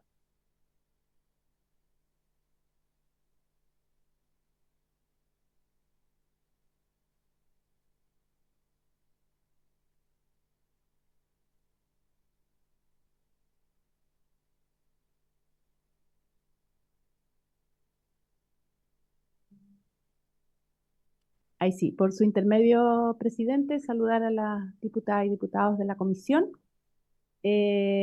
Respecto a lo que se refiere a las áreas de competencia de la superintendencia, nos gustaría precisar que respecto del proyecto, que lo que propone es modificar un artículo del DFL2 de educación, el artículo 11, el inciso 4, respecto a los cobros, ¿cierto? Y que estos cobros se fijaran en pesos. Para evaluar el impacto que esto pueda tener en lo que respecta al sector educación, y esto enmarcado en las facultades y materias que son de competencia de la superintendencia, primero es importante precisar los tipos de sostenedores que tenemos en el país. Tenemos sostenedores que administran establecimientos que son públicos, como los municipios, corporaciones municipales o servicios locales de educación. Tenemos también sostenedores que están adscritos al régimen de subvención, y ahí es donde se encuentran los sostenedores particulares subvencionados, que pueden estar divididos en sostenedores que tienen establecimientos gratuitos y por ende no tienen cobros asociados a la prestación del servicio educativo, y también sostenedores que son del régimen de financiamiento compartido. Y por último, los sostenedores que son de establecimientos particulares pagados y, por cierto, son aquellos que no están adscritos a gratuidad. Entonces, para poder evaluar respecto del reajuste y el impacto que en estos establecimientos, a quienes afecta, tendríamos que precisarnos y enfocarnos a los sostenedores que están adscritos al régimen de financiamiento compartido, ¿verdad? Y ahí estos establecimientos se les permite un cobro, pero hasta que se cumpla lo establecido en el artículo 21 transitorio de la Ley de Inclusión, que fija un cobro tope autorizado que sea igual o inferior al aporte de gratuidad.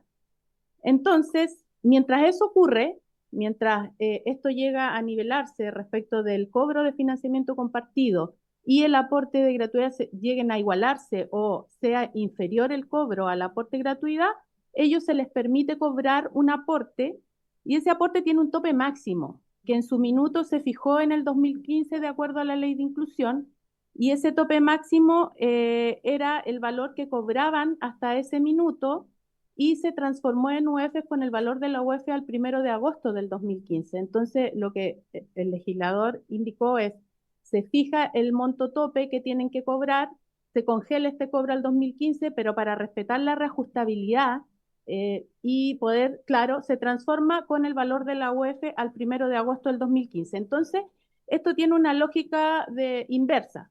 A más copago, menos subvención de gratuidad, pero en la medida que va bajando el copago, la subvención de gratuidad va subiendo. Es importante precisar que cada 25 de enero el Ministerio de Educación dicta una resolución que fija el monto máximo que los establecimientos que aún permanecen en el régimen de financiamiento compartido pueden cobrar. Y estas resoluciones se emiten todos los años y ese es el valor que los establecimientos de financiamiento compartido cobran como mensualidad a los padres ya apoderados.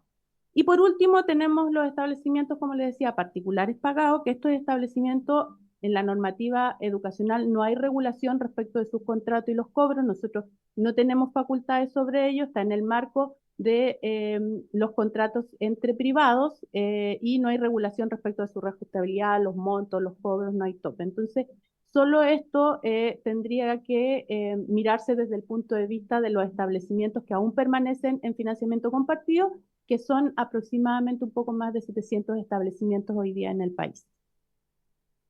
Eso, presidente, por su intervención.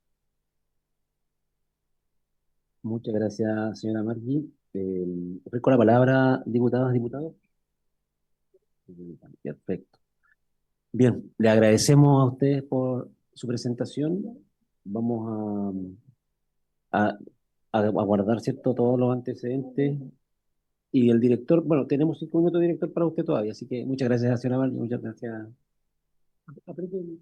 don Nicolás. ¿No?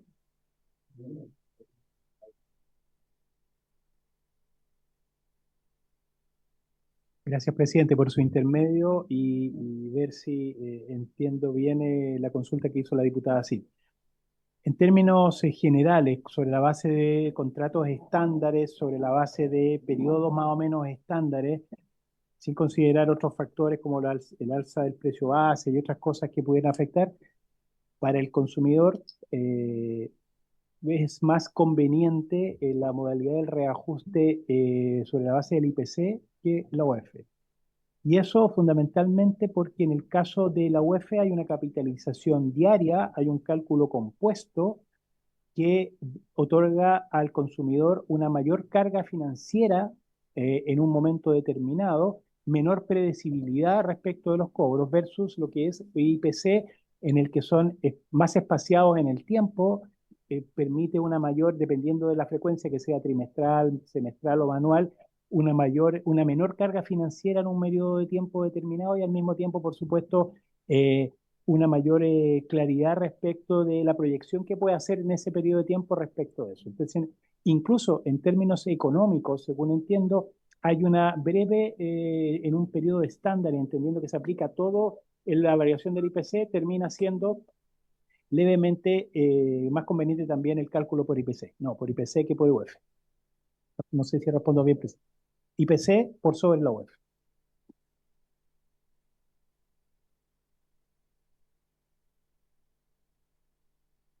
Muchas gracias, don Andrés. Vamos a dar cerrado el punto 2 de la tabla, agradeciéndole la asistencia. Vamos ahora a darle el tiempo al... Es que usted no se toma 30 segundos, diputado Manocheri, disculpe. Dale, dale, diputado.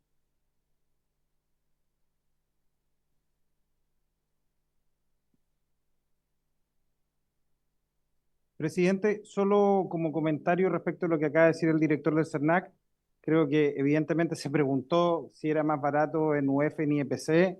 Pareciera que lo que esperaban era que le respondieran que era lo mismo o que era mejor pagar en UF, pero la respuesta del director del CERNAC fue clara: es mejor pagar en IPC que en UF. Y eso también, una pregunta de vuelta para los que cuestionan mucho que sería lo mismo. Allí hay respuestas claras. Eso, gracias. Diputado Matterson, del punto. Presidente, si lo beneficioso o menos beneficioso es relativo, porque la única diferencia es que la indexación va a tener un mes de atraso, pero nada más. Y cuando el IPC es negativo, igual va a tener, la indexación va a tener un mes de atraso. Entonces, es muy relativo, pero al cabo de un año va a ser lo mismo. Usted va a haber pagado lo mismo. La UEF se reajusta de acuerdo al IPC. Entonces, yo creo que no es tan cierto lo que dijo el director del CERNAC. Gracias, presidente. Gracias, diputado. Bien, vamos a cerrar el punto 2 de la tabla y vamos a pasar al número 3, que es continuar la expresión general de todos los proyectos refundidos por muchos diputados de esta Cámara de Diputados para modificar el Código Aeronáutico, para crear la plataforma de transferencia de pasajes, equipajes, establecer el derecho a embarque prioritario, por los motivos que se indican, fijar una cuota de asientos para habitantes en zonas extremas. En primer trámite reglamentario, boletines 15.679, 15.964, 15.994, 16.532, 16.594, 17.438, 11.764, ese es más antiguo, 12.918 y 16.506. Todos en primer trámite constitucional y primero reglamentario. Para esto tenemos invitado al secretario general de la Junta de Aeronáutica Civil, la JAC, el señor Martín Maquena, quien concurre junto al jefe del departamento legal, el señor David Dueña. Bienvenido. ¿Alguien más lo acompaña? Y también el jefe del área de facilitación y calidad del servicio. No. Y Felipe González, asesor legislativo. Perfecto. Bien, pues le damos la bienvenida y le ofrecemos la palabra a don Martín. ¿Se escucha? Bueno, muy buenas tardes, presidente. Por su intermedio aprovecho de saludar a las diputadas y diputados y justamente vengo a hacer una presentación referente a los proyectos varios que usted nominó.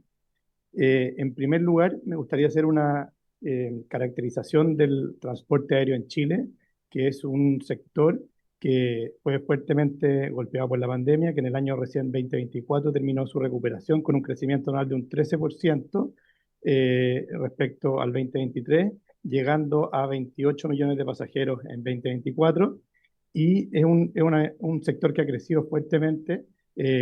Por ejemplo, duplicó la cantidad de pasajeros entre el año 2011 y 2019, y para este año esperamos llegar a cerrar con alrededor de 30 millones de pasajeros. Los pasajeros se distribuyen a nivel nacional con un 58% en Santiago, y que es el aeropuerto más grande que tenemos, y existen, además de Santiago, 3 aeropuertos que superan los 2 millones de pasajeros, 4 aeropuertos que superan el millón, y siendo Castro, Puerto Natales, Osorno y Valdivia las ciudades que más han aumentado sus pasajeros en la última década. Respecto a los pasajeros internacionales, hay una política de Estado que ha estado presente por más de 40 años, que ha generado acuerdos con más de 80 estados, que ha permitido que, a pesar de nuestra ubicación geográfica alejada de los grandes polos, tengamos una conectividad razonable con el resto del mundo, siendo el 70% de nuestro tráfico dentro de la región de Sudamérica. En cuanto al transporte, en cuanto a la competencia en el transporte aéreo, en el transcurso del tiempo hemos ido desde el año 2017-2018 viendo que tenemos 3 actores con una posición relevante en lo que son los vuelos domésticos, y lo mismo en el transporte internacional, donde además se suman las compañías internacionales que hoy en día tienen alrededor del 23% del mercado. En general, en el transporte aéreo, cuando uno tiene rutas con más de 400.000 pasajeros al año, se espera la existencia de 2 o más operadores. Eso es lo que se ve a nivel mundial, y eso coincide en Chile, donde vemos que en las rutas donde hay más de 400.000 pasajeros al año, tenemos en general más de 2 o 3 operadores ofertando este servicio. Sobre los precios, tenemos una caída drástica con la entrada del modelo low cost, sobre todo en el año 2016. Bajó desde el 2014 al 2018 en un 40,6%. Este índice no se ha vuelto a publicar por parte del INE porque la pandemia provocó algunas distorsiones. Esperamos que tengamos nuevamente poder seguir con esta serie. Sobre calidad de servicio, tenemos, por ejemplo, algunos índices que muestran al aeropuerto de Santiago como en junio del 2025 el segundo con mejor puntualidad a nivel mundial en vuelos. Y esto ha sido consistente a lo largo del año en distintas posiciones, siempre dentro de los 5 primeros lugares. Y tenemos, por supuesto, esto afecta a los pasajeros y estas son mediciones internacionales que además también desde la Junta Aeronáutica Civil hacemos nuestros propios índices para, no solamente para Santiago, sino que para el resto del país. Tenemos en vuelos domésticos una puntualidad de salida en el primer trimestre de 2025 de un 81,3%. Y después los siguientes 11% son vuelos que salen entre 16 y 30 minutos de atraso, siendo vuelos ya con más de 30 minutos de atraso alrededor del 8%. También en el informe, no voy a ir en detalle, pero está disponible la puntualidad y regularidad, específicamente cuántos vuelos salen puntuales y cuántos vuelos se cancelan de cada uno de los aeropuertos a nivel nacional, que esta presentación queda y también está disponible en la página web de la Junta Aeronáutica Civil. Después también en cuanto a los despegues internacionales, tenemos una puntualidad alrededor del 86,1% en Chile, calculado por la Junta Aeronáutica Civil. Reclamos, esto trabajamos de la mano con el CERNAC, que estuvo recién el director acá, y tenemos una tasa de reclamos hoy en día a cierre del primer semestre de 2025 de 8,8 reclamos cada 10.000 pasajeros, que ha ido bajando, recuperándose esta tasa desde coincidente con la recuperación de la pandemia, pero todavía está alta respecto a 2019. Y también acá dejo más información que pueden revisar también respecto a los reclamos cuando son acogidos, o sea, respondidos y acogidos por las líneas aéreas, donde la mayoría de los reclamos son respondidos, más de un 98,5%, y ahí están los índices cuando el proveedor acoge o no acoge, que hoy en día está alrededor de un 61% de los reclamos son acogidos por los operadores. Y la idea, bueno, esto es un ejemplo de lo que se puede también encontrar en el informe de calidad de servicio que produce la Junta Aeronáutica Civil en coordinación con el CERNAC, pero en el fondo lo que buscamos es que los pasajeros, las pasajeras puedan tomar decisiones lo más informadas posible, con información relevante como la puntualidad, las posibilidades de cancelaciones y los reclamos tanto de operadores nacionales como internacionales que tenemos en el país. Sobre los derechos derechos del pasajero en el Código Aeronáutico, podemos destacar más de 10 derechos que están asociados al pasajero del transporte aéreo adicional a lo que tiene como un consumidor general que está protegido por la Ley de Protección a los Consumidores. En eso existen, por ejemplo, el derecho a la información y está establecido cómo los operadores deben informar a los pasajeros en caso de cambios de itinerario, atrasos, etcétera. También está el derecho a retractarse del contrato de transporte aéreo con ciertas condiciones, el derecho a modificar la fecha del viaje por impedimentos médicos, el derecho a ceder, el derecho a ser transportado en vuelos domésticos. También hay toda una serie de derechos que rigen en caso de tener una denegación de embarque por sobreventa. Luego también, bueno, derechos específicos en caso de cancelaciones o retrasos de vuelo. También el derecho a utilizar el contrato de transporte aéreo por segmento y en el fondo, en la medida que no pueda volar uno de los tramos, pueda seguir utilizando su pasaje, que es algo también que se puede hacer a nivel doméstico. Derecho a tener asientos contiguos para los menores de edad, reembolsos de la tasa de embarque y la indemnización es más allá de la Ley de Protección a los consumidores.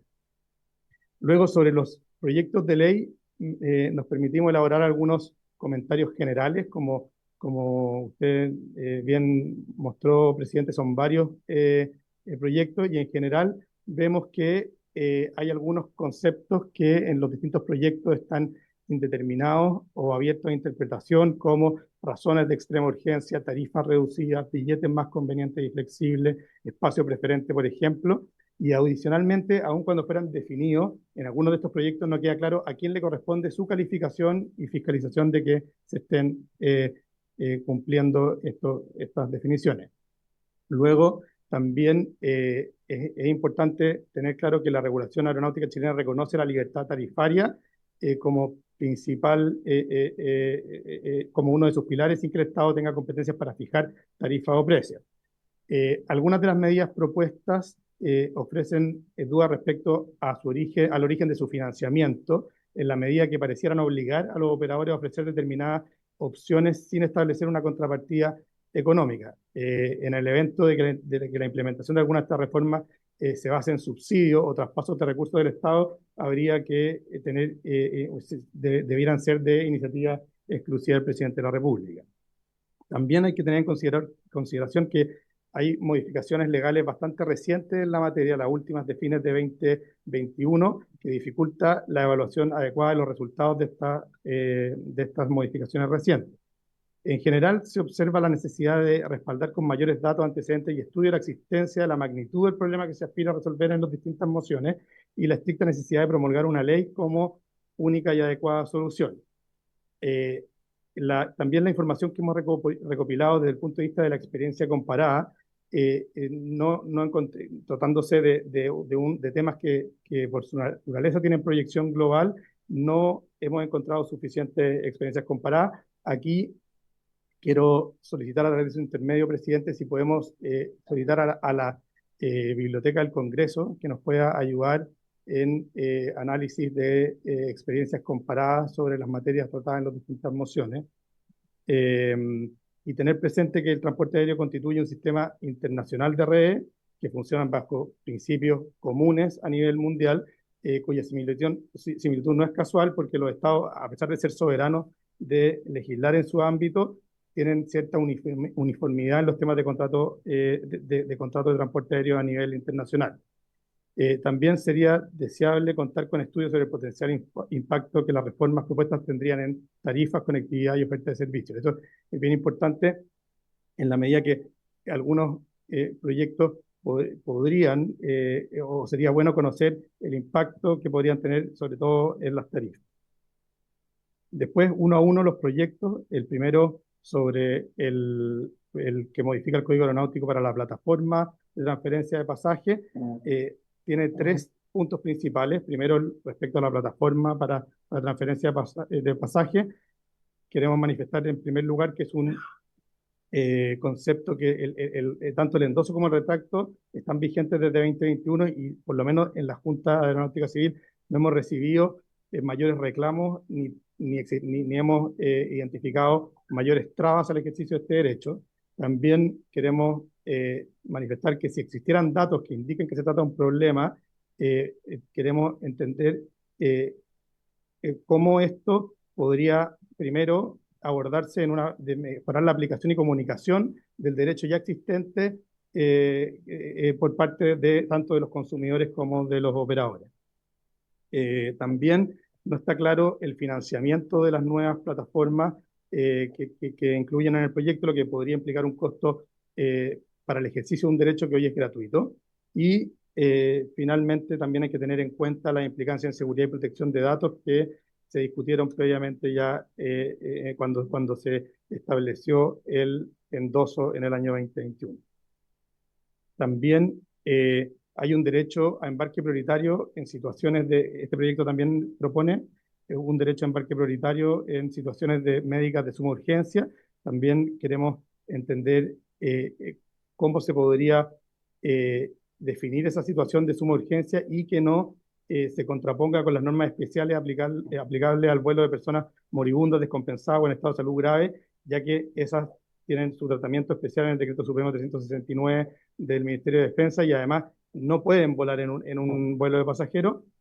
Por lo mismo no queda claro a quién corresponderá la determinación de un caso, cuando un caso constituye suma urgencia médica o no, si es a la aerolínea, al aeropuerto, a una autoridad sanitaria, etcétera. Y si bien la idea puede favorecer a quienes posean un pasaje, no poseen un pasaje, pero si el vuelo está lleno, podría afectar a otros pasajeros, que también hay que tener claro, en el fondo, cómo se pretende tratar en ese caso a esos pasajeros. Luego, sobre la cuota de asientos para habitantes en zonas extremas, es importante tener en cuenta que un eventual aumento de exigencia a los operadores de una zona específica podría ser contradictorio con el objetivo de los proyectos, que es generar más servicios en dicha zona, ya que puede desincentivar la oferta al tener más restricciones para una zona específica.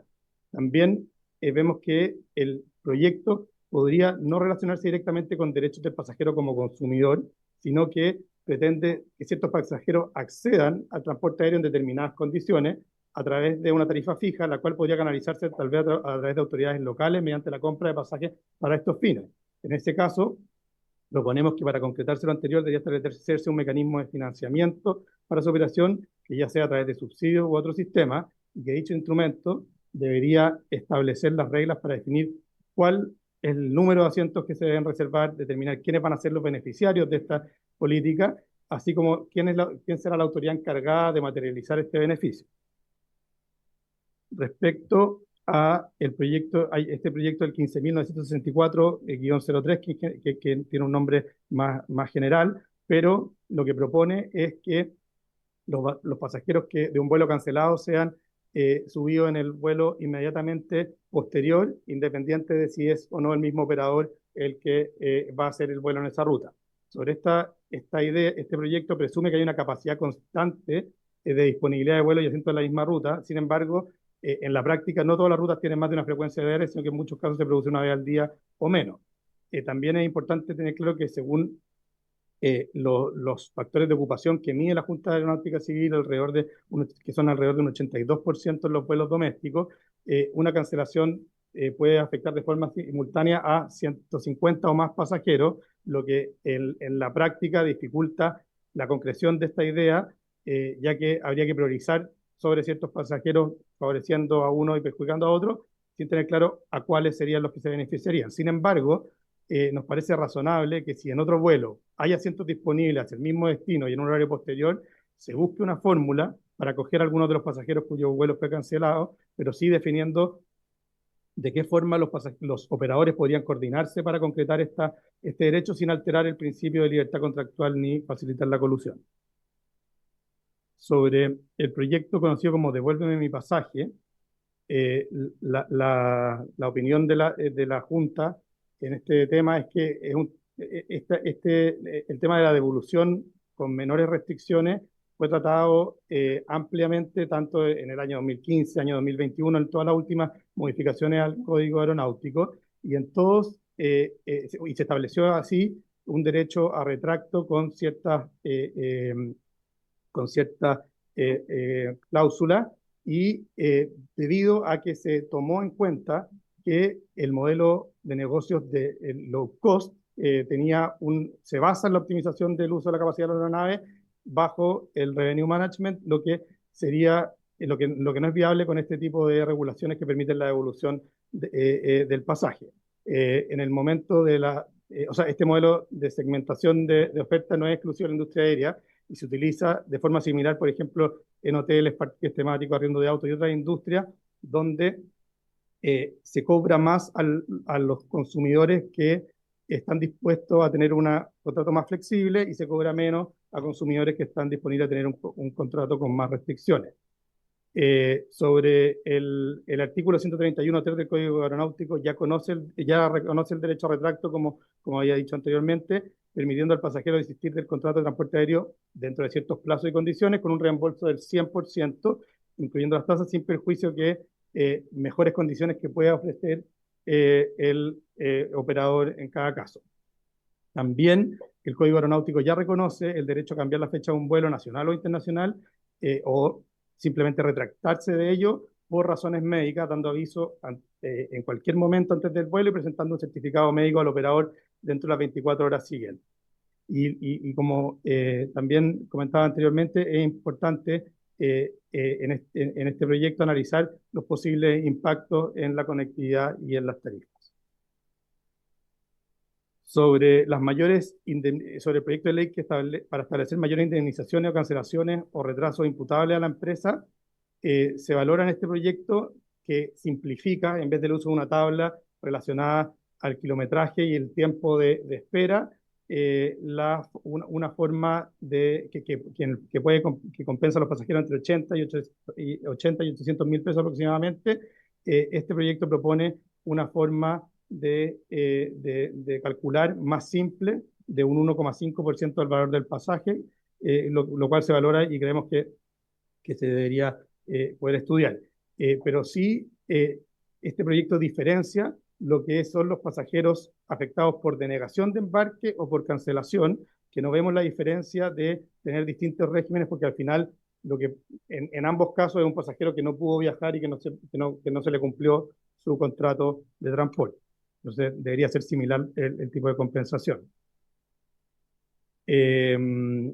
Luego, sobre el proyecto de ley que busca establecer como derecho a los pasajeros el uso de equipaje de cabina sin cobro extra, estimamos que esta medida podría producir un aumento del precio promedio de los pasajes, sobre todo las tarifas más bajas. Estas tarifas se basan en la segmentación y cobro separado por diversos servicios, siendo de manera que quienes no utilizan alguno de ellos no pagan.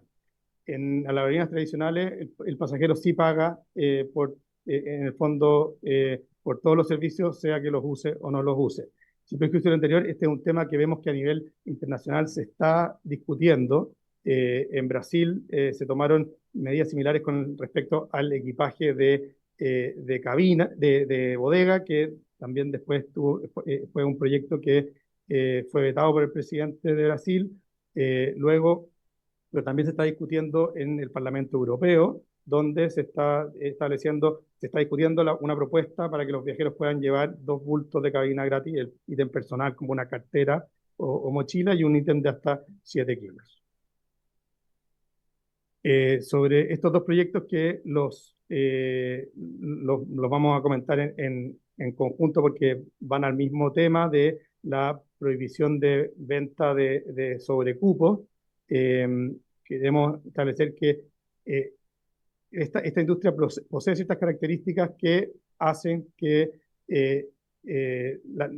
los operadores puedan estimar cuántos pasajeros van a llegar a los vuelos y por las características de la industria hay muchos pasajeros que no llegan a sus vuelos. Por lo tanto, la sobreventa es un instrumento que a nivel mundial en el transporte aéreo se utiliza y que también fue discutido en razón de las modificaciones del 2021 y en el fondo se estima que de avanzar con este tipo de proyectos también habría que analizar el impacto en los precios.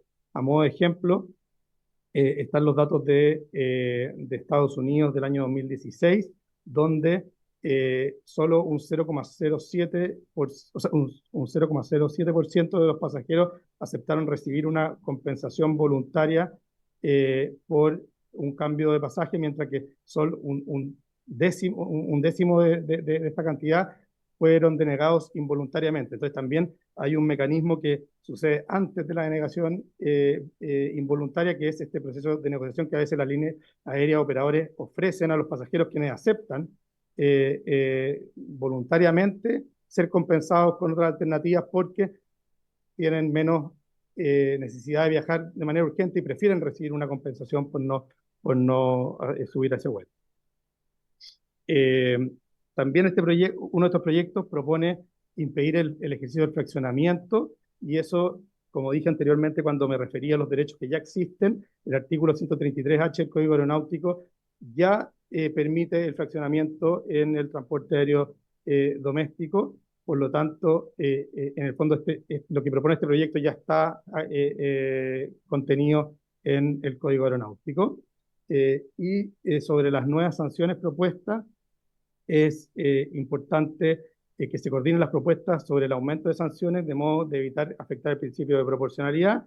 Y por otra parte, hay conceptos como el alza injustificada en los precios de los pasajes que resulta impreciso y podría prestarse para confusiones, recordando además que la libertad tarifaria está reconocida en la ley y existe la institucionalidad de protección al consumidor que regula este tipo de conductas. Sobre contar con tarifas reducidas para los casos que se señala, también es importante determinar algunos conceptos como tarifa reducida, que sería bueno entender quién las define y quiénes serían los beneficiarios. Tal vez, como proponíamos, sería en otros proyectos similares necesario revisar algunas alternativas de subsidio que permitan la compra de pasajes en caso que contempla el proyecto y permitan de alguna forma determinar cuáles son los parámetros de esta tarifa reducida y la cantidad de asientos por vuelo que estarían disponibles para y cómo se materializaría su aplicación. Eso, presidente, por su intermedio, creo que lo que es muy importante es que podamos también, lo que le había solicitado anteriormente, la posibilidad de que la Biblioteca del Congreso nos pueda tener algún análisis de experiencia comparada, de posibles efectos regulatorios, que sería bueno tener a la vista para avanzar con la tramitación de estos proyectos. ¿Habría acuerdo con la solicitud de don Martín de solicitar a la Biblioteca del Congreso un estudio, ¿cierto?, comparado? Sí, perfecto. Acordado. Igual les pido 5 minutos para prorrogar en caso de que hayan preguntas. Estudio comparado por efecto regulatorio a raíz de este proyecto. Sí. Sí, vamos a extender 5 minutos. Diputada, sí.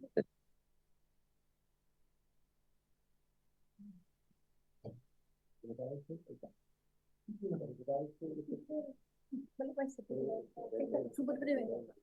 Sí, es una consulta en relación a las indemnizaciones, cuando hablaba de las denegaciones voluntarias o involuntarias, le dijo que había un 600 y tantos mil, no me acuerdo de lo de Estados Unidos, que accedían voluntariamente al cambio porque le dan el hotel o le ofrecen pagar, en fin. Y un 10% de esos mismos se denegan involuntariamente. Bueno, y a ese, ¿quién le compensan o ese nada? Simplemente, o sea, es como contradictorio porque el que sí quiere le dan además digamos, tiene algo a cambio, y el que es involuntario, ¿con qué se queda? Eso, gracias.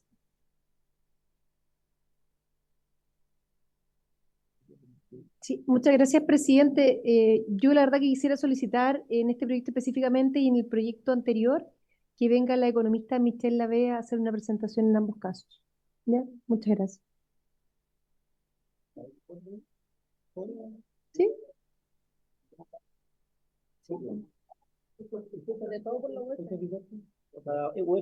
Sí, los dos. Perdón.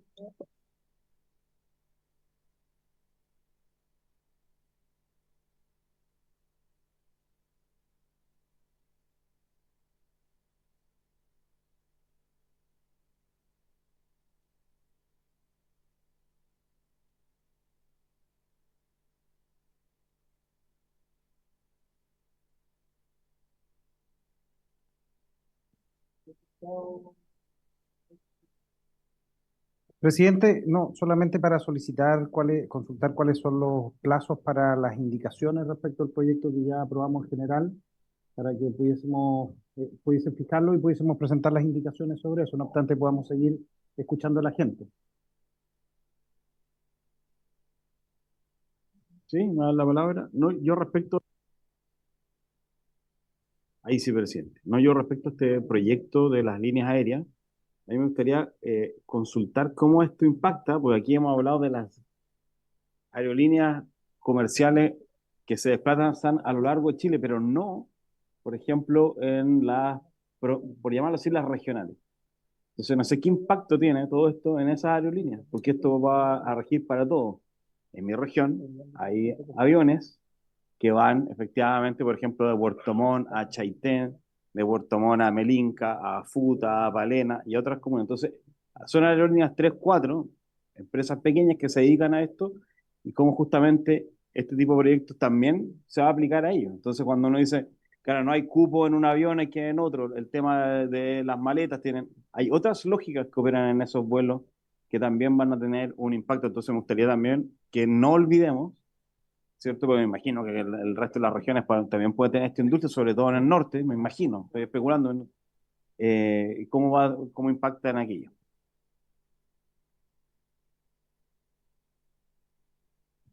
Muchas gracias por su intermedio, presidente. Primero le respondo a la diputada Baize sobre la denegación de embarque involuntaria. En la denegación de embarque voluntaria, de partida primero, siempre que el contrato de transporte aéreo no se cumpla, es decir, se canceló el vuelo, se retrasó más de 3 horas, distintas características, el pasajero tiene derecho a la devolución de su dinero completo.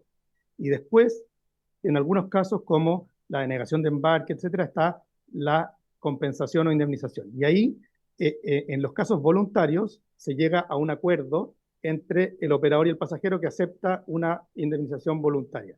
En los casos que no hay indemnización, que no hay acuerdo, ahí entra justamente en la ley del Código Aeronáutico, donde está establecido de acuerdo a la distancia del vuelo la demora, en este caso, cuando no hay una denegación, cuando la denegación de embarque, por ejemplo, te pueden subir en el siguiente vuelo, que es 1 hora, es menos que si es al día siguiente, pero está todo claro de cómo aplica en esos casos la compensación, y eso está establecido en la ley, en el Código Aeronáutico, justamente para las denegaciones involuntarias. Entonces, en las voluntarias, generalmente se llega a un acuerdo antes, en la involuntaria se va al Código Aeronáutico y ahí se establecen cuáles son esas indemnizaciones.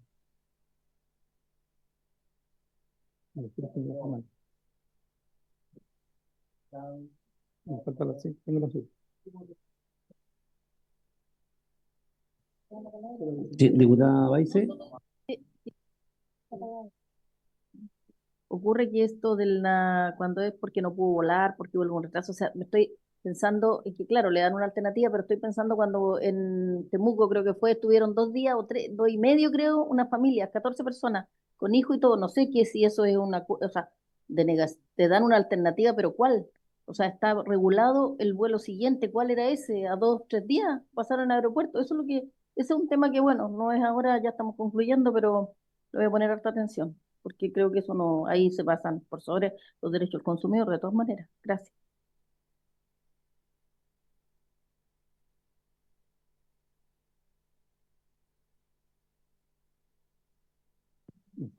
Sí, al diputado Bernales sobre la aplicación a las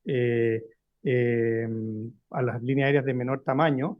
En general, la ley el Código Aeronáutico para los temas de consumidor tiene como habilitante para todos estos derechos los vuelos de más de 19 asientos, los aviones de más de 19 asientos.